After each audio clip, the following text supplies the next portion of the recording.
महर्षि दाधीची के पुत्र का नाम था पिप्लाद।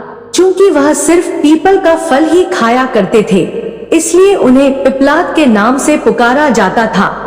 अपने पिता की तरह पिप्लाद भी बहुत तेजवान और तपस्वी था। जब पिप्लाद को यह पता चला कि देवताओं को अस्थिदान देने के कारण उनके पिता की मृत्यु हो गई, तो उन्हें बहुत दुख हुआ। आग बबूला होकर उन्होंने देवताओं से बदला लेने का निश्चय किया। यही सोचकर वह शंकर भगवान को खुश करने के लिए उनकी तपस्या करने लगा। उनकी तपस्या से अंततः शंकर भगवान खुश हुए और पिप्लाद से वरदान मांगने को कहा। पिप्लाद ने भगवान से प्रार्थना की, हे आशुतोष, मुझे ऐसी शक्ति दो जिससे मैं देवताओं से अपने पिता की मृत्यु का बदला ले सकूं। भगवान शंकर तथास्तु कहकर अंतर्ध्यान हो गए। उनके अंतर्ध्यान होने के तुरंत बाद वहां एक काली कलूटी लाल लाल आंखों वाली राक्षसी प्रकट हुई। उसने पिप्लाद से पूछा, स्वामी आज्ञा दीजिए, मुझे क्या करना है?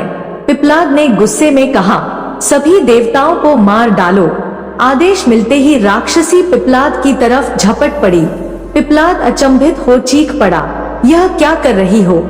इस पर राक्षसी ने कहा, स्वामी अभी अभी आपने ही तो मुझे आदेश दिया है कि सभी देवताओं को मार डालो।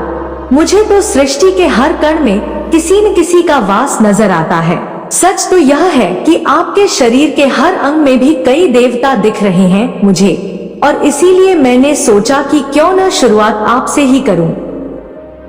पिप्लाद भयभीत हो उठे। उन्होंने फिर से शंकर भगवान की तपस्या की। भगवान फिर प्रकट हुए।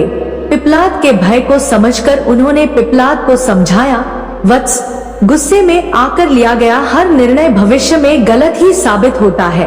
पिता की मृत्यु का बदला लेने की धुन में तुम यह भी भूल गए कि दुनिया के कण-कण में भगवान का वास है। यह सुनते ही पिप्लाद का क्रोध शांत हो गया और उन्होंने भगवान से क्षमा मांगी। इस तरह एक बार फिर देवत्व की रक्षा हुई।